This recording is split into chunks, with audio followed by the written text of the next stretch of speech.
She never earned that uniform. It is a pathetic scam to bleed a confused old man dry and steal this estate, Daniel roared. The thick rubber tread of his hunting boots ground a harsh, screeching scrape against the polished marble floor of the Anchorage Federal Courthouse. The forced heat from the overhead vents blew dry and stale across the defense table, carrying the faint scent of lemon polish and old paper. Just 3 rows back in the wooden gallery, his hired private investigator and a handful of his bar buddies exchanged smug, satisfied grins. My own older brother stood before a federal judge, armed with a thick stack of Freedom of Information Act requests and blank public records. He spent 6 months building this trap. He needed to prove I was a civilian fraud so he could legally invalidate our father's will and seize the family hunting grounds in the Matanuska Valley for himself. He wanted the timber rights, the cedar cabin, and the pristine riverfront acreage. To get his hands on that deed, he was willing to stand under oath and publicly erase my 16 years of active duty service. I did not blink. I kept my posture rigid, my shoulders squared tight inside the dark green wool of my Class A jacket. Deep inside my right trouser pocket, my thumb traced the cold, sharp ridges of a bronze Army Challenge coin. It was the only artifact my father left me, its heavy metal surface etched with the jagged outline of Denali. Daniel looked down at me from the plaintiff's podium. His chest puffed out under his flannel shirt, believing his mountain of printed civilian paperwork had just buried me alive. He was so certain he had won the war. He had no idea that in exactly 10 minutes, my attorney would bypass his useless public documents entirely. He would hand the judge a single sealed envelope bearing the heavy crest of the Department of Defense, marked for judicial eyes only. Daniel did not know those classified contents would force the magistrate to drop his gavel halt the entire trial and make a direct, encrypted phone call to Washington. Before I tell you how a single envelope from the Pentagon shattered my brother's arrogant illusion, tell me where you are watching from and what time it is in the comments. Hit the like button and subscribe to Violet Slow Vengeance if you know exactly what it feels like to have your silent sacrifices erased by the very people you bled to protect. The wind coming off the Chugach Mountains did not merely blow across the tarmac of Joint Base Elmendorf-Richardson. It hunted.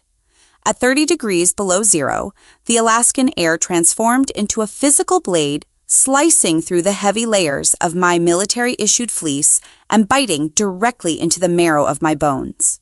I stood near the edge of the frozen airstrip, my combat boots crunching against packed ice that felt as unyielding as solid concrete. The thick, suffocating stench of aviation fuel rolled off an idling C-17 Globemaster, coating the back of my throat with a heavy chemical grease. In the distance, the faint, frantic howling of a sled dog team echoed through the timberline, a raw reminder of the unforgiving frontier surrounding the perimeter wire. Inside the sensitive compartmented information facility, the environment was sterile and suffocating in an entirely different way. The heavy steel vault door sealed out the howling winter storm, leaving only the low, relentless hum of the ventilation system. The harsh fluorescent lights buzzed overhead, casting a sickly pale glare across the metal desk.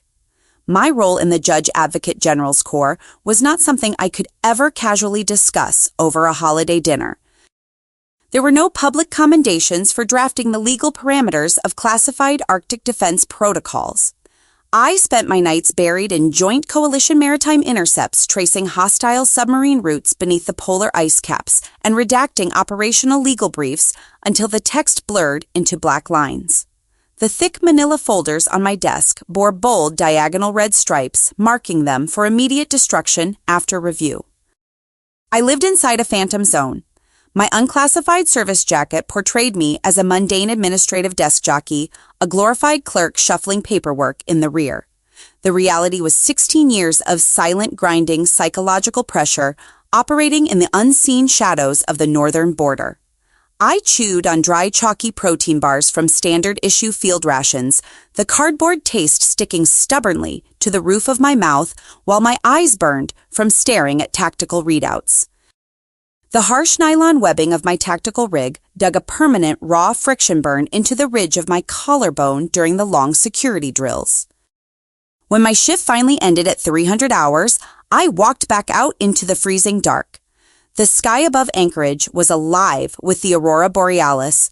Shifting silent bands of neon green and pale violet bled across the black atmosphere, an eerie electromagnetic static that matched the exhaustion humming through my own nervous system. I stopped near the chain-link fence of the motor pool. I pulled my right hand out of my heavy tactical mitten. The sub-zero air immediately attacked my bare skin, turning my knuckles a raw aching red in a matter of seconds. I reached deep into my uniform pocket and pulled out my smartphone. The glass screen was fractured, a spider web of deep jagged cracks running from the top right corner down to the home button. I opened my banking application. The blue glow of the digital interface illuminated the frozen white vapor of my breath. The numbers resting on the screen represented a literal ledger of my physical survival. The State of Alaska Permanent Fund Dividend. It was a yearly payout that every resident eagerly anticipated, but I had not spent a single annual dividend check on myself in 11 years. Beside it sat my monthly base pay, the isolated duty bonuses, the combat zone tax exclusions from off-the-books deployments to forward operating bases, and the severe hardship pay earned from months spent living out of a canvas duffel bag in the frozen tundra. My thumb, stiff and stinging from the biting cold, hovered over the cracked glass. I selected the saved external routing number. The destination was an account tied to a small local branch up north. I typed in the full available balance, leaving only a meager fraction in my own checking to cover basic military rations and the rent for my sparse, poorly insulated off-base apartment. My thumb pressed the transfer icon. The sharp edge of the shattered glass caught the pad of my finger, delivering a tiny familiar sting. Transfer complete. The digits vanished into the digital void, traveling 60 miles north, landing directly in the heart of the Matanuska Valley. That money flowed into a sprawling piece of rugged timberland, a family hunting ground, anchored by a weathered cedar cabin. The funds did not buy luxury or frivolous comfort. They bought raw survival. They paid the exorbitant county property taxes that kept the state from foreclosing on the acreage. They funded the expensive, heavy-duty structural repairs, replacing the rotting cedar roof shingles before the crushing weight of the heavy winter snowfall could collapse the framing. Most importantly, that hazard pay covered the endless, terrifying stream of medical bills for Miguel Hernandez. My father, a Vietnam-era veteran, required constant, expensive care. The rhythmic mechanical hiss of his oxygen concentrator was the heartbeat of that cabin. My transfers paid for the oxygen tanks, the specialized home nursing visits, and the imported medications that the standard Veteran Affairs benefits refused to cover. I funneled my lifeblood into that valley to keep his lungs pumping and his hearth warm. On the rare brief 48-hour passes I secured, I would drive my beat-up truck up the icy stretch of the Glen Highway to see him. The moment I stepped through the front door of the cabin, the rich smell of burning birchwood was always overpowered by the sharp clinical scent of rubbing alcohol and old unwashed wool blankets. My father would sit in his faded recliner, facing the frosted window. His hands, scarred from his own tours in the jungle, trembled as he reached out for me. He never asked about my rank. He never interrogated me about why my public service record looked so incredibly empty. He possessed the quiet, heavy understanding of a man who had seen the ugly side of a uniform. He would just press that heavy bronze challenge coin into my palm. The metal was always warm from his grip. He would look into my eyes and nod a silent acknowledgement of the burdens we do not speak of. Daniel always monitored those visits closely. He would stand in the doorway of the living room, his arms crossed, his boots tracking dirty snow onto the rug. He would tap his watch, aggressive and impatient, reminding me that visiting hours were over, claiming my presence was overstimulating the old man. He acted like a warden guarding a prisoner. I would leave the cabin, stepping back out into the biting cold, while Daniel stayed inside, soaking up the heat paid for by my hazard pay. While I stood shivering on a military tarmac, inhaling toxic jet exhaust, my older brother was breathing in the fresh pine air. He lived rent-free in the main room of that very cedar cabin. He occupied the space my hidden money maintained. Daniel spent his days playing the role of the rugged, independent Alaskan frontiersman. He wore expensive flannel shirts and thick insulated winter jackets bought with the surplus cash I silently wired home. On the weekends, the cabin filled with the loud, booming voices of our extended relatives. Uncles, aunts, and cousins gathered around the massive stone fireplace. The air inside the cabin would grow thick with the mouth-watering aroma of wild-caught sockeye salmon searing on a cast-iron skillet mixed with the sharp tang of local craft beer and roasted moose venison. Daniel would stand at the head of the heavy oak dining table, gripping a premium bottle of stout. He would clap his hands, drawing the undivided attention of the room. He puffed out his chest, soaking in the admiring glances of the family. He spun a masterful, seamless narrative.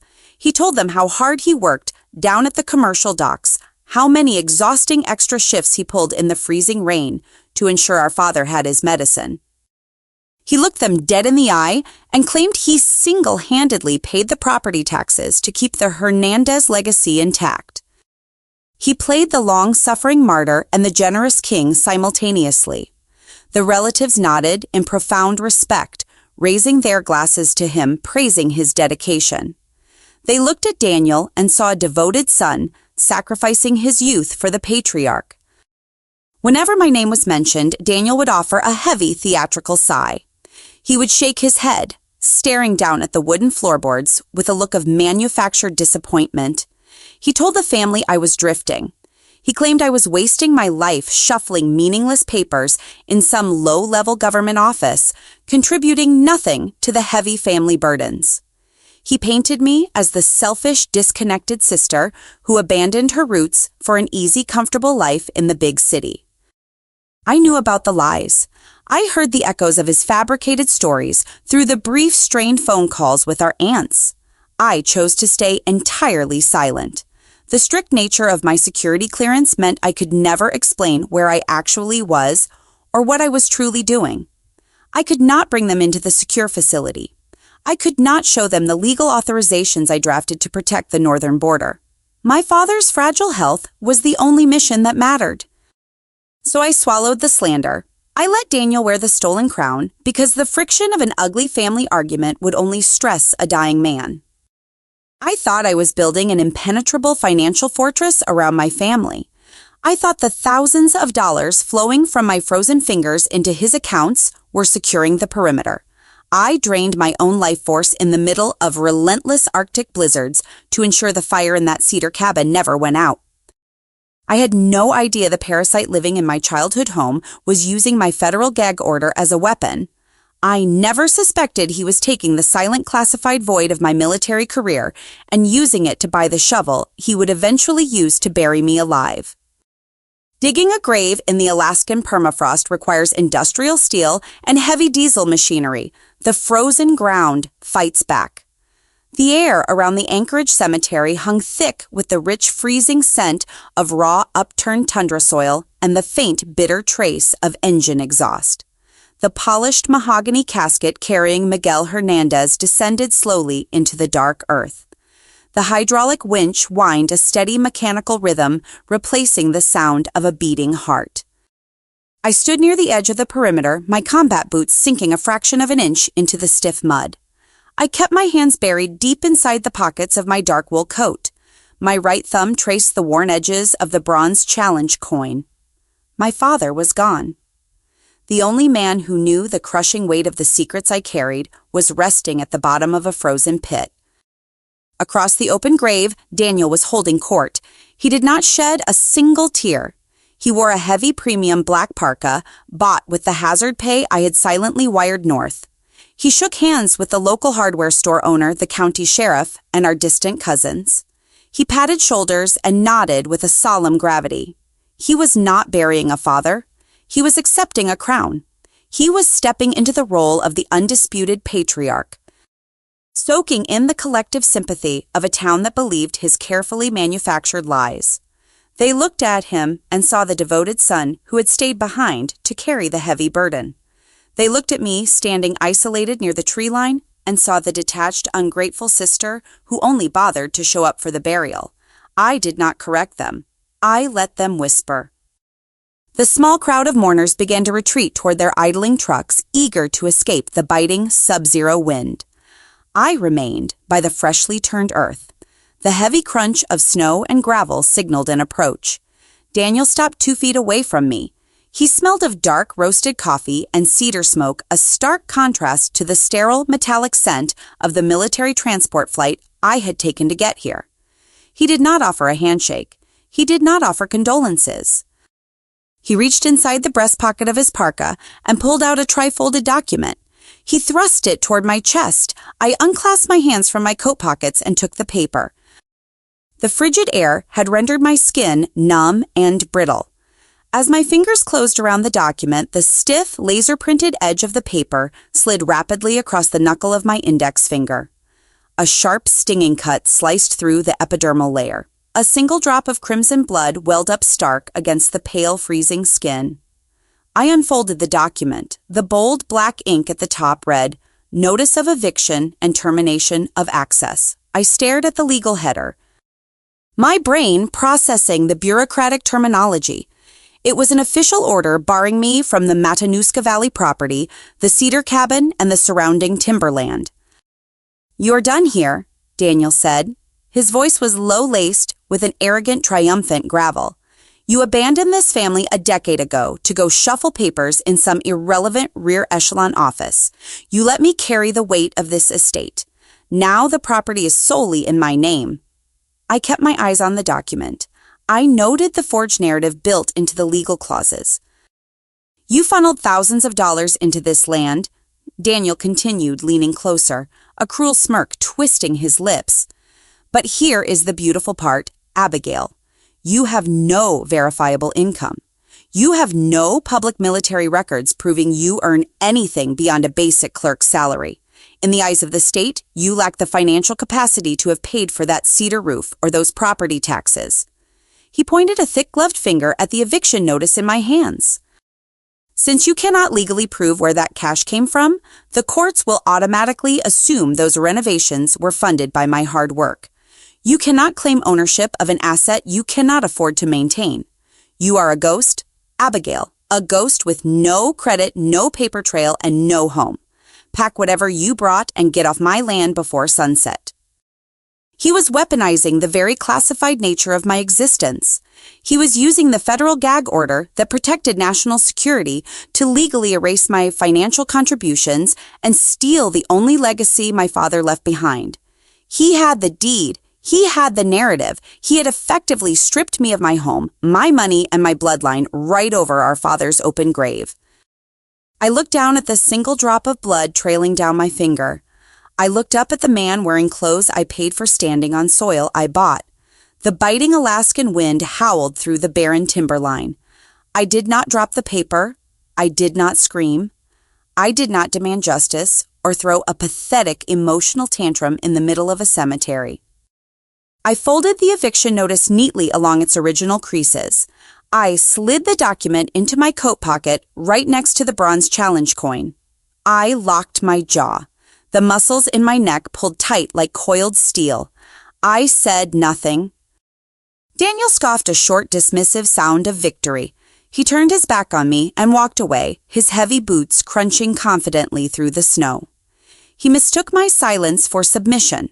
He thought the lack of a screaming argument meant I was broken. He walked back to his heated truck, unaware that a soldier's silence is not a surrender. It is simply the mechanical process of locking onto a target. The pretrial mediation room inside the Anchorage Federal Courthouse felt like a pressurized vacuum. Fluorescent tubes buzzed a relentless, low-frequency hum overhead, casting a pale, unforgiving glare across the frosted glass conference table. This windowless box was designed for quiet settlements, desperate compromises, and the slow bleeding of familial ties. The air carried the faint, bitter scent of burnt espresso and industrial floor wax. I sat in a high-backed leather chair, my spine perfectly aligned, my hands resting loosely in my lap. I did not fidget. I waited. The heavy oak door swung inward. Daniel swaggered into the room. He had traded his usual rugged flannel for a stiff, ill-fitting charcoal suit that pinched uncomfortably across his broad shoulders. He looked like a man playing dress-up for a role he had not earned. Trailing right behind him was his retained counsel, a slick local civil litigator whose presence reeked of cheap pine cologne and unearned confidence. The lawyer did not offer a greeting. He hoisted a faux leather briefcase onto the glass table. The brass latches popped with a sharp, echoing snap. He reached inside and extracted a dense, formidable stack of documents bound tightly by thick rubber bands. He hoisted the pile and let it drop. The hollow smack of the heavy paper hitting the frosted glass fractured the silence. "Freedom of Information Act requests," the lawyer stated. He slid the stack across the smooth surface until the leading edge bumped against my folded hands. "Department of Defense Public Registry queries. National Archives personnel searches. We ran every single variation of your name, your social security number, and your supposed rank through the system." I looked down. The top pages were covered in bureaucratic stamps. Bold red ink blared across the white margins. No record found. Unclassified status civilian. Daniel stepped forward, brushing past his own attorney. He planted both of his thick, calloused palms flat against the glass tabletop. He leaned his upper torso forward, invading my personal space.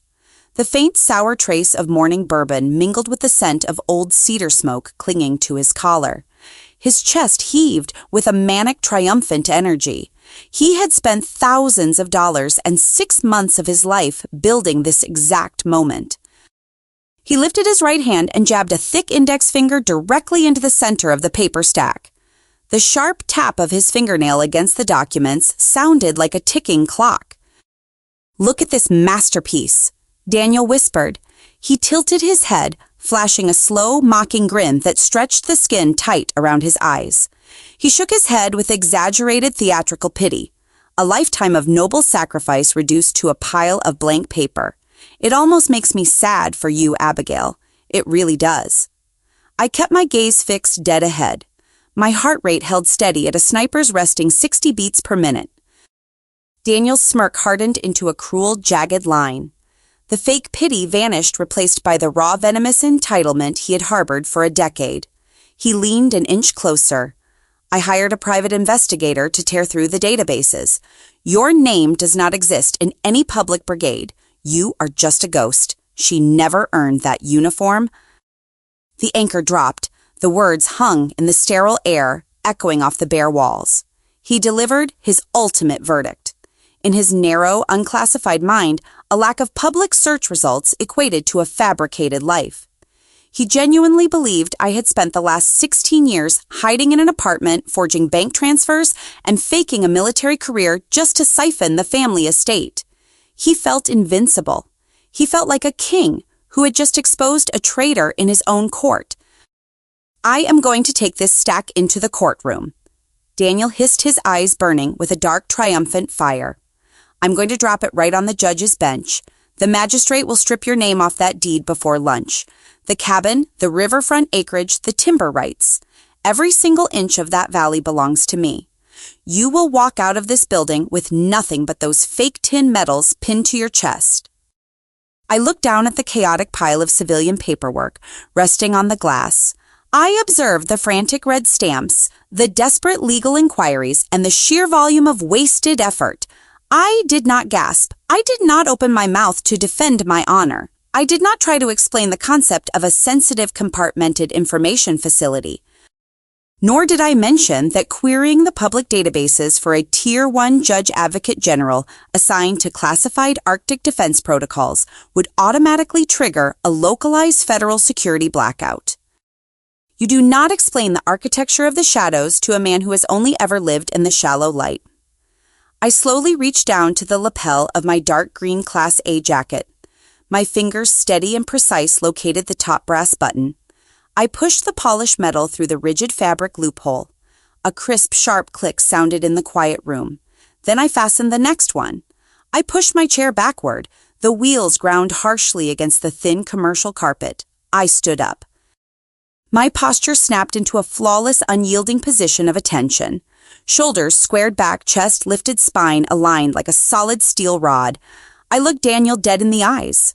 I let the oppressive silence stretch. I let it wrap around his throat.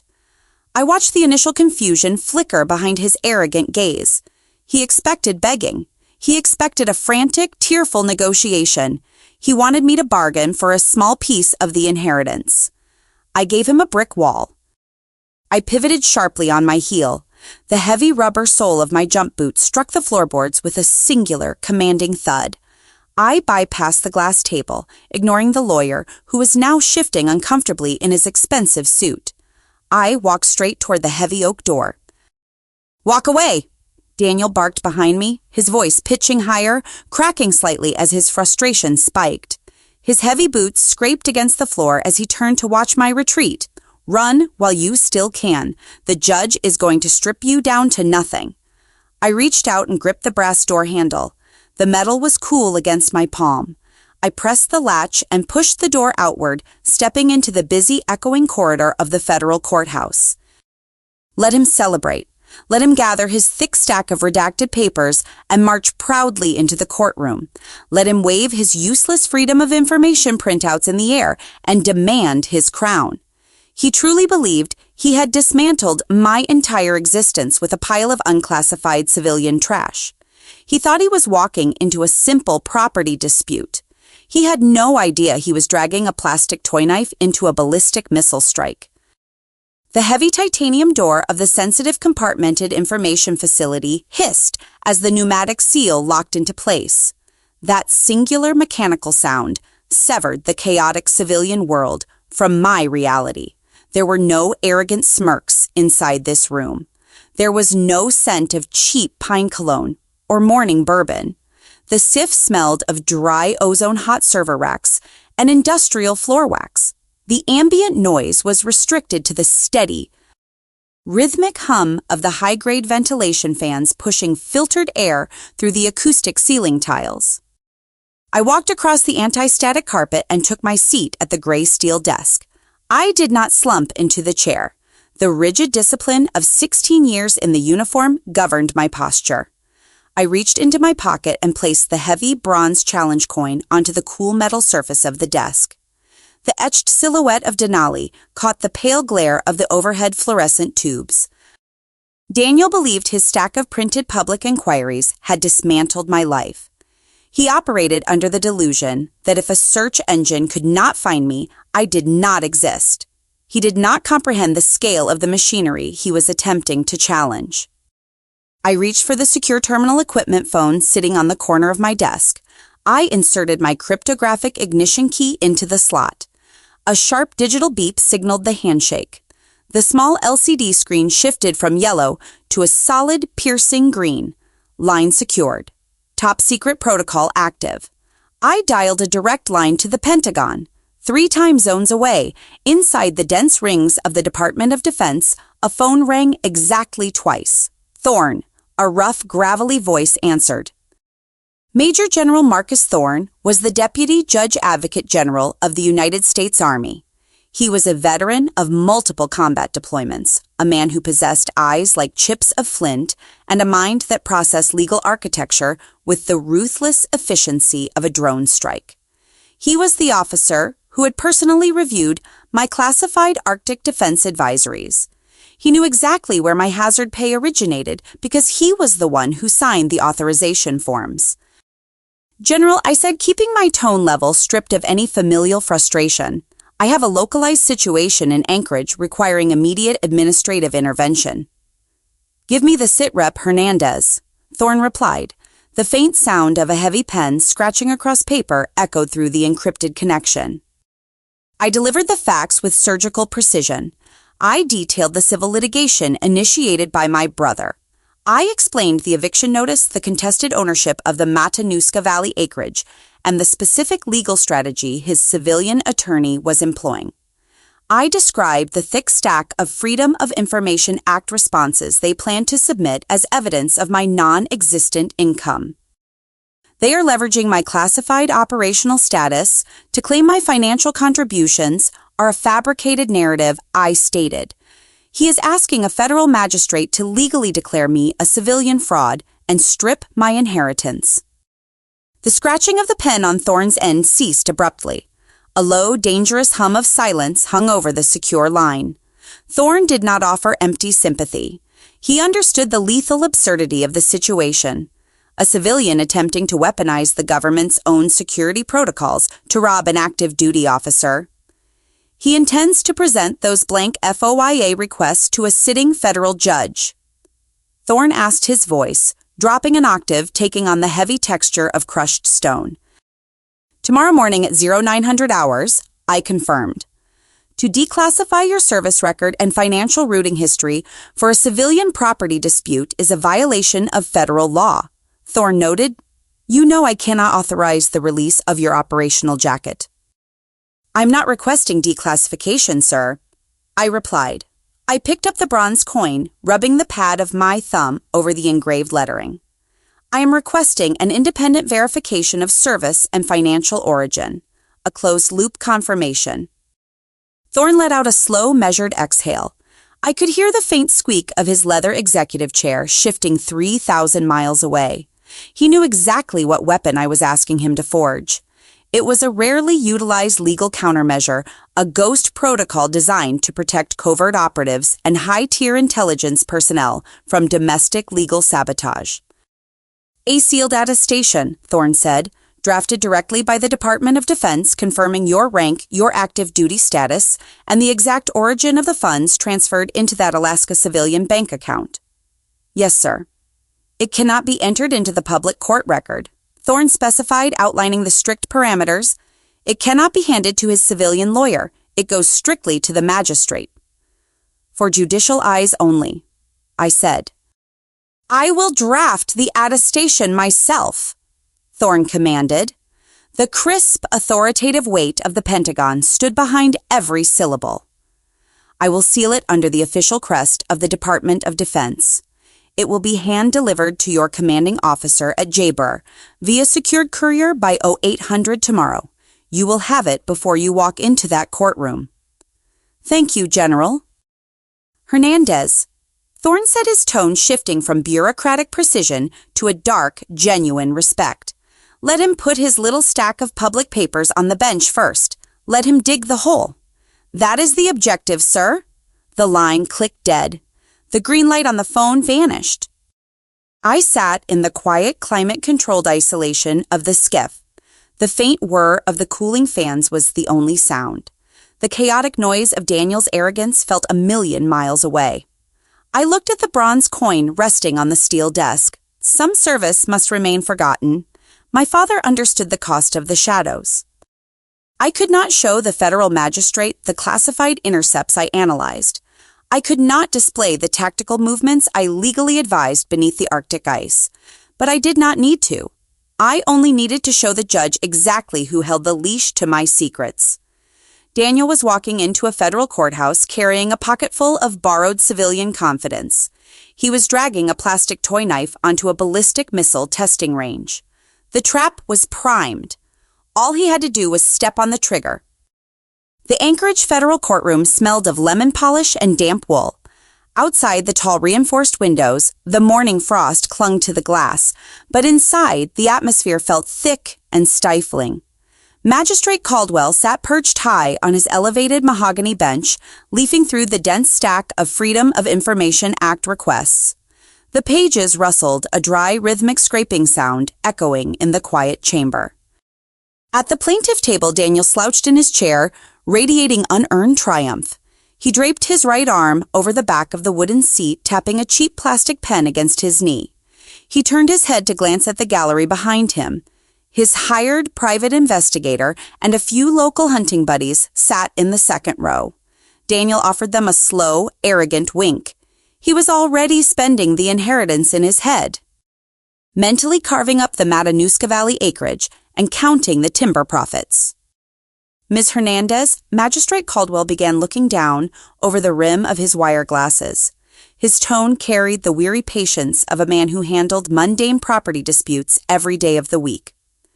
"Your brother's counsel has provided exhaustive documentation. We have public tax filings, base pay ledgers, and civilian credit inquiries. There is zero evidence demonstrating you possess the financial capacity to have funded the structural renovations or the medical care for your late father.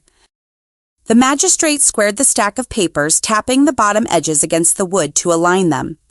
Given the absence of verifiable income beyond a basic administrative salary, the court must presume the funds utilized for the estate originated from the plaintiff, Caldwell stated, gesturing toward Daniel.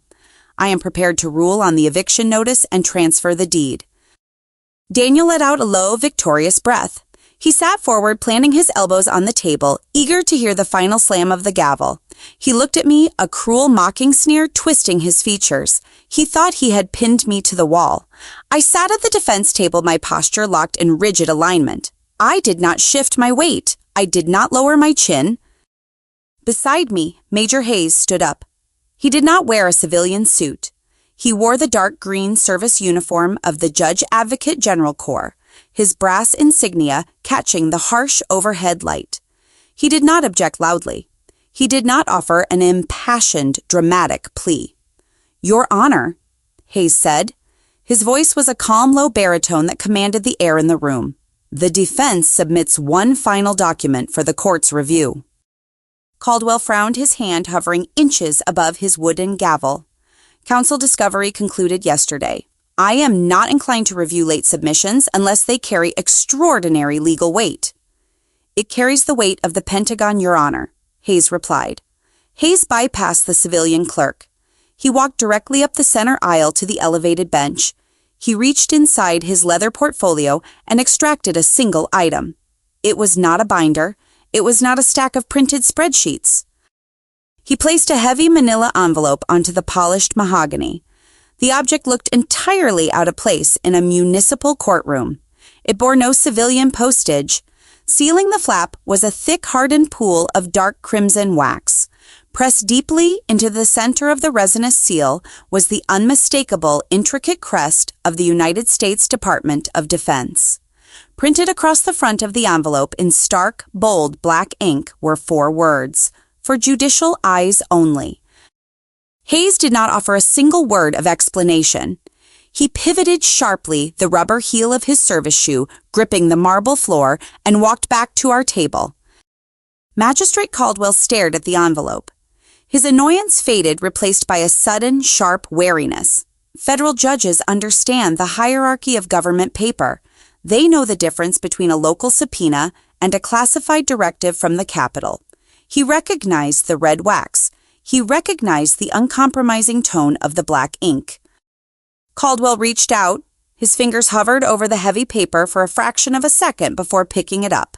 He opened his top drawer and retrieved a brass letter opener. He slid the dull metal edge under the flap. The brittle crimson wax snapped. The crisp, sharp sound of tearing paper sliced through the silent courtroom. Daniel stopped tapping his pen. His arrogant slouch stiffened. He leaned forward, trying to peer over the elevated bench, his brow furrowing in irritation. He expected the judge to toss the envelope aside. He expected the gavel to fall. Caldwell pulled a single sheet of thick watermarked cardstock from the envelope. The paper bore the gold-embossed seal of the Deputy Judge Advocate General of the United States Army. The magistrate lowered his eyes to read. 10 seconds passed. The HVAC system hummed a low mechanical drone. 20 seconds. Caldwell stopped reading. He blinked a rapid involuntary flutter of his eyelids and moved his gaze back to the top of the page. He read the text a second time, his eyes tracking the dark ink with agonizing slowness. I watched his micro-expressions. I watched the localized authority of a federal judge collide with the staggering classified reality of the United States military apparatus. The color began to drain from Caldwell's cheeks, leaving his skin a pale, sickly gray. His jaw tightened. He reached up with his free hand and loosened his silk tie, suddenly finding the air in his own courtroom too thin to breathe. He was reading a sworn attestation drafted by a 2-star general. He was looking at the undeniable, unclassified summary of my financial routing history tied directly to classified combat deployments and Arctic operational hazard pay. He was reading a direct order from the Pentagon confirming that the woman sitting in his courtroom was not a civilian clerk, but a high-tier intelligence asset whose service record was deliberately erased from the public domain to protect national security.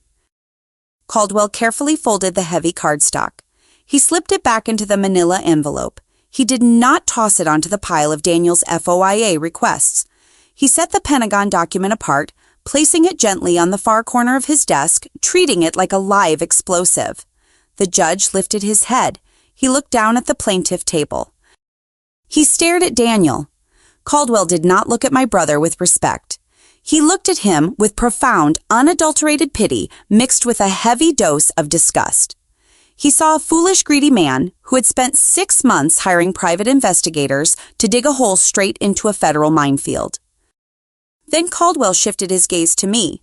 The dismissive, weary posture he held just 3 minutes ago was entirely gone. He sat up straight. He offered a slow, deliberate nod, a silent, profound acknowledgement of the invisible weight I carried. "Bailiff," Caldwell said. His voice betrayed a slight tremor, a rare crack in his judicial armor. The armed court officer standing near the jury box snapped to attention. "Yes, Your Honor." "Clear the gallery," Caldwell ordered, his tone dropping into a hardened, uncompromising command. "Remove all spectators, all unrepresented parties, and seal the doors." Daniel shot up from his chair. The wood scraped violently against the stone floor. Panic, raw and unfiltered, seized his features. "Your Honor, what is going on?" Daniel demanded, his voice pitching high, cracking under the sudden shift in atmospheric pressure. "I provided the financial records. You were about to rule. What is in that envelope?" Caldwell did not answer him. The magistrate reached for his desktop telephone, bypassing the standard switchboard lines. He punched a sequence of digits into the keypad, his eyes locked onto the back wall of the courtroom. "I need a secure line," Caldwell stated, speaking to the court clerk, but projecting his voice across the room. "Call Washington." The entire courtroom froze. The words hung in the sterile air, heavy and lethal as a falling anvil. "Call Washington." The bailiff moved immediately, ushering the private investigator and the hunting buddies out of the wooden pews. They scrambled toward the exit, casting terrified glances back at the defense table. The heavy oak doors at the back of the chamber swung open and shut, swallowing the civilian audience. Daniel remained standing at the plaintiff table. The smug, victorious king of the Matanuska Valley was gone. The color drained from his face, leaving a pale, sweat-slicked mask of sheer terror. His hands began to shake, a violent, involuntary tremor rattling the cheap plastic pen against the tabletop. He stared at the brown envelope resting on the judge's bench. The red wax seal mocked him. He finally realized that his stack of public inquiries, his expensive lawyers, and his fabricated narrative meant absolutely nothing. He had marched into a courtroom demanding a crown, and he had just summoned the full terrifying might of the United States government. I sat at the defense table. I did not smile. I did not turn my head to watch my brother suffocate under the weight of his own hubris. I remained in the position of attention, my hands resting quietly in my lap, waiting for the Pentagon to deliver the final strike. The silence that followed the judge's order was an entirely different breed of quiet. It was not the expectant hush of a courtroom waiting for a verdict. It was the heavy, suffocating vacuum of a localized power structure being completely overridden by a superior force. Daniel's lawyer, the slick civil litigator who had confidently dropped the FOIA requests onto the mediation table just days ago, slowly sank back into his chair. He refused to look at his client. He stared intensely at his own legal pad, his mind rapidly calculating the catastrophic implications of a federal judge shutting down an open court to contact the Capitol. He knew a sinking ship when he saw one, and he was already mentally abandoning his client. "Your Honor," Daniel tried again, his voice dropping to a desperate, ragged whisper. He planted his trembling hands on the table, leaning forward, as if physical proximity could change the reality of the room. "She is a fraud. You saw the paperwork. She does not exist in the system." Magistrate Caldwell placed the phone receiver back onto its cradle. He folded his hands together on top of his desk. He looked down at Daniel, his expression carved from stone. "Mr. Hernandez?" Caldwell said, his tone carrying the chilling finality of a closing vault door. "The woman sitting across the aisle from you exists in systems you do not have the security clearance to even imagine. I suggest you sit down and remain entirely silent while we wait for the Department of Defense to connect." Daniel collapsed into his chair. His knees gave out. The arrogant, broad-shouldered woodsman melted into a small, terrified man. His eyes darted wildly between the red wax seal on the bench and my dark green uniform. He had spent a decade building a throne out of my hidden sacrifices. He had used my blood money to buy his comfort, and he had used my silence to buy his reputation. He thought he was the undisputed master of his environment. He was wrong. The digital display on the judge's secure terminal lit up with a blinking green light. The secure line was connecting.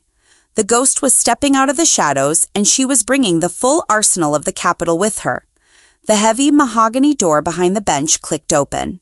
The sharp metallic sound cut through the suffocating tension that had pooled in the courtroom during the 20-minute recess. Magistrate Caldwell stepped back into the chamber. The weary, annoyed demeanor he had worn all morning was gone. The color had drained from his face, leaving his skin a pale ashen gray.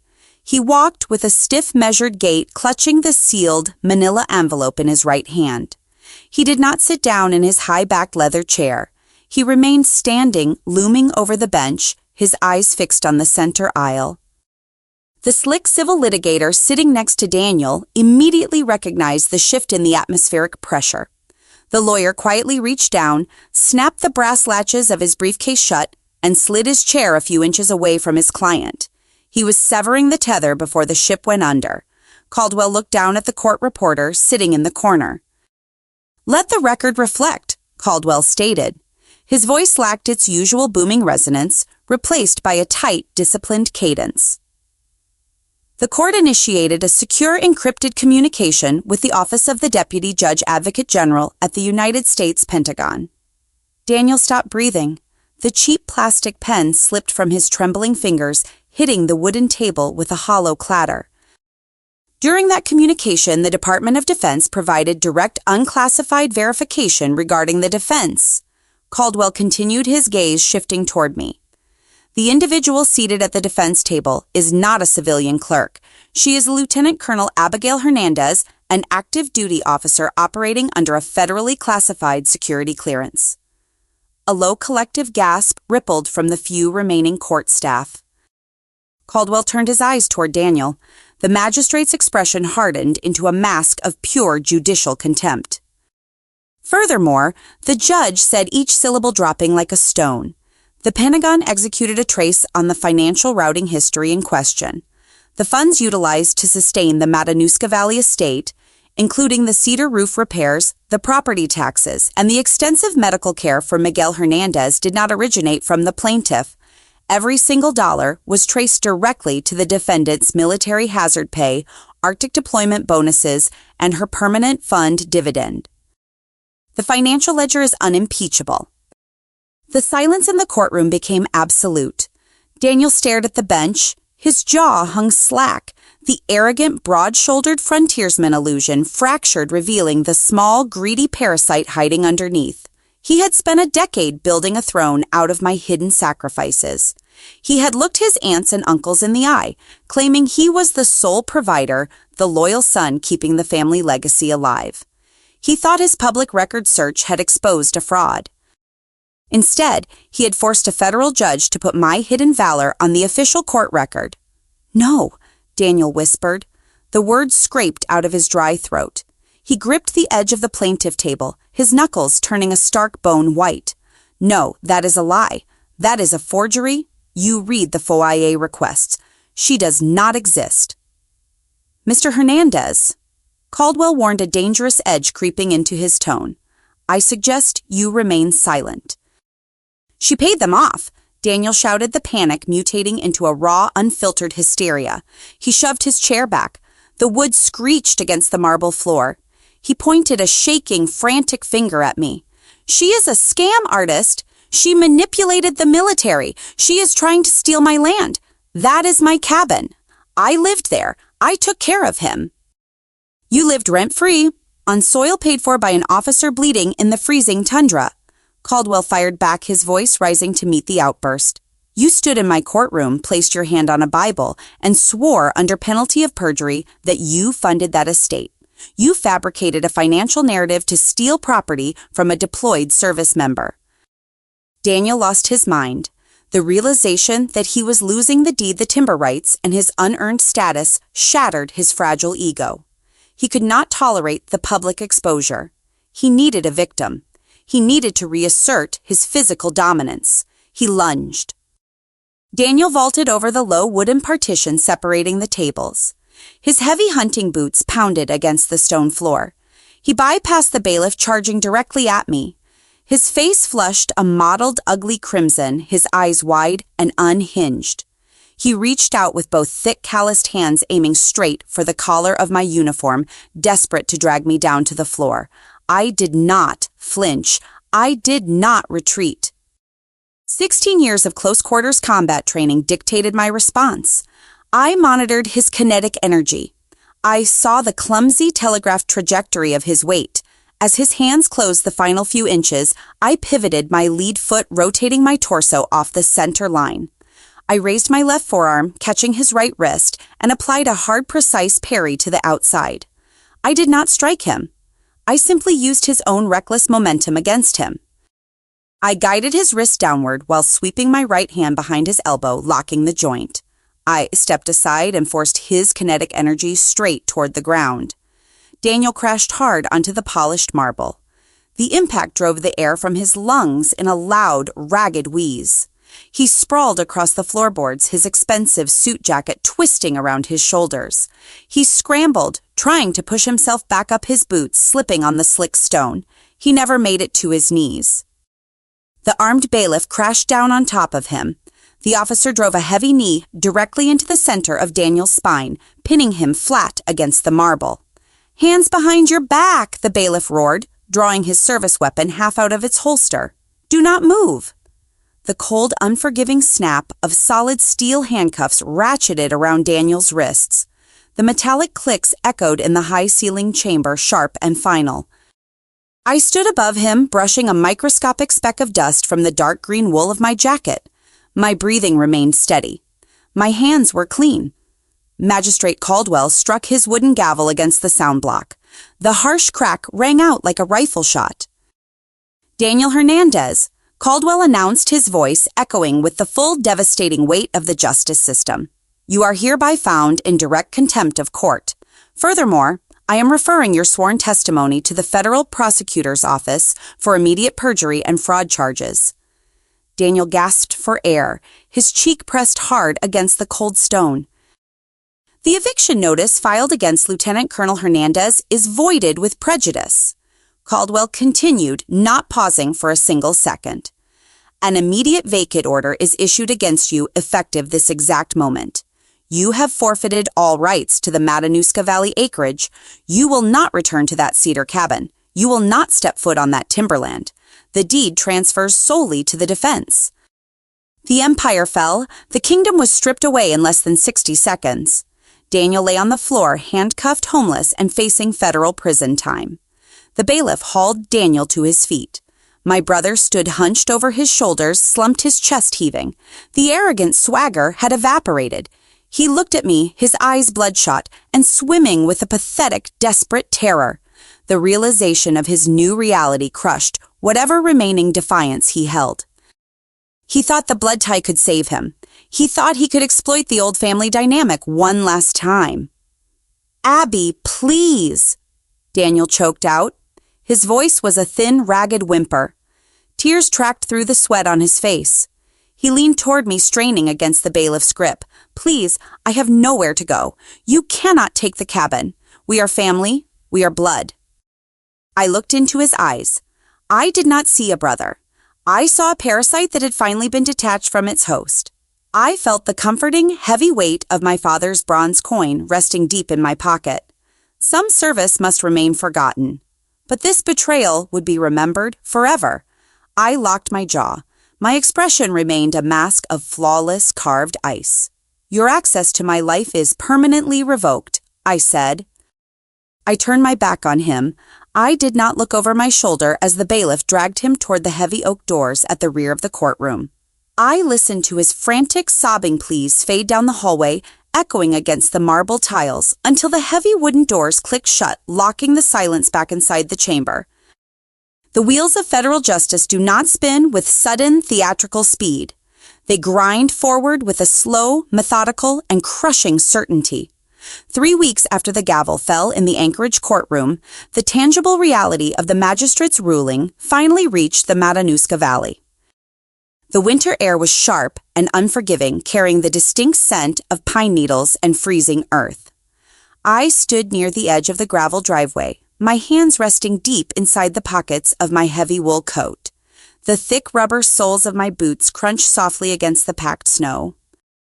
A county sheriff cruiser idled near the perimeter wire, its exhaust pipe puffing rhythmic clouds of white vapor into the frigid morning sky. Beside it, a heavy-duty commercial tow truck was backing up toward the cedar cabin. The hydraulic winch whined a high mechanical drone that pierced the quiet timberland.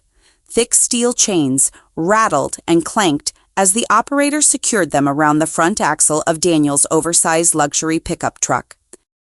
That vehicle was a monument to his unearned ego.